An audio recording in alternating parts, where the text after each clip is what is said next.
Here to talk about this more and the effects of so-called cancel culture is the CEO of Strategic Vision PR Group, David Johnson. Thank you so much for joining us. It's great to be on. So cancel culture continues to be prevalent, but sometimes it actually has the opposite effect. We're seeing that these past few days on Twitter with the hashtag Boycott, with conservatives and others purchasing Goya food products after the CEO praised President Trump. Now, from a PR perspective, how much does cancel culture have an effect on a company or brand? Well, what's interesting is we're seeing this cancel culture, and some brands are reacting to it. We've seen Nike, for example, sign up Colin Kaepernick, and other brands doing similar things as far as donating to BLM. But really, the cancel culture, if you look at it, is a very small, minute minority. It is basically fueled by Twitter and people on Twitter attacking brands, which really doesn't even constitute 1% of the American population. But a lot of brands this day and age feel that they have to react to Twitter nonstop, that Twitter dictates their brand policy. And so some brands are cowering, changing what they're doing to appease this Twitter policy. But as far as Goya, I think it backfired. And I think we're going to see other brands realize, too, that it doesn't always pay to buckle to this Twitter mob. And regarding Goya, it's interesting because even President Trump, he tweeted about a half hour ago saying that and this is a quote, the radical left smear machine backfired. People are buying like crazy. Again, there was that boycott Goya, and we saw other figures such as Chrissy Teigen trying to actually boycott Goya, but it backfired. I want to ask how a PR company responds to calls of the public trying to boycott a client. Is it more of a damage control campaign, or do you encourage your client to stand their ground because it's their right to free speech? It depends on what the brand's identity is.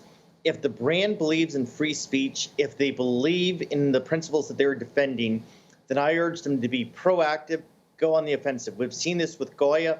They handled it very well. In fact, it's been so successful, some stores are having to limit the purchases of Goya because they're selling out so fast. If a brand, on the other hand, if their story, if their DNA that consumers buy into does not support their position, then it's damage control. But my reaction to most brands is don't be afraid, don't cower to the Twitter mob, especially as we begin to see these boycotts, as we begin to see the backlash toward this cancel culture. The brands who have buckled under, I think, are going to suffer in the long run. And how much does media play in a role in promoting cancel culture? Oh, it plays a great role, and we've seen this. I mean, the New York Times, other liberal media is jumping onto it, driving the narrative, and they try to make it look like everyone is on board. Everybody believes in canceling these things, and they have to go.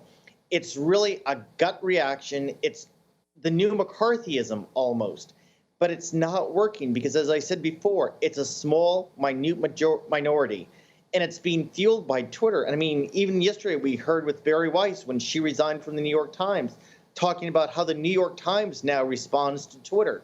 That's what we're seeing these brands do. And what they need to remember in the long run, it's the consumers who have been with them throughout the years that make or break a brand. And if they buckle under because they're afraid of some nasty tweets, they're going to lose in the long term. They're trusted consumers. And I know we've been talking about brands, but what about political figures? For example, we saw J.K. Rowling. She penned that piece. She faced backlash. And then Mike Gundy, that OSU coach, he was wearing a One American News shirt. And then he had to take a pay cut because of it. But what about for political figures? How does that play in PR strategy? Well, in a PR strategy, you almost want to be courted by the cancel culture if you're a conservative.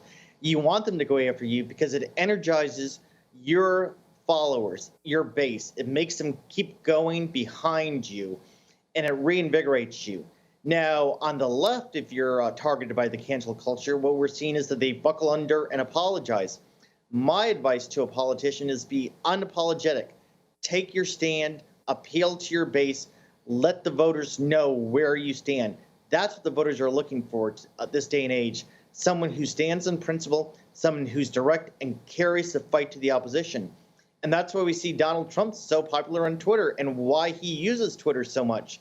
It's a way to go over the heads of the media to talk directly to his followers, and they respond. Want to see more videos like this? Click on the link below and subscribe to One American News on YouTube, and call your cable provider and kindly demand that One American News is added to your lineup. Call and subscribe today.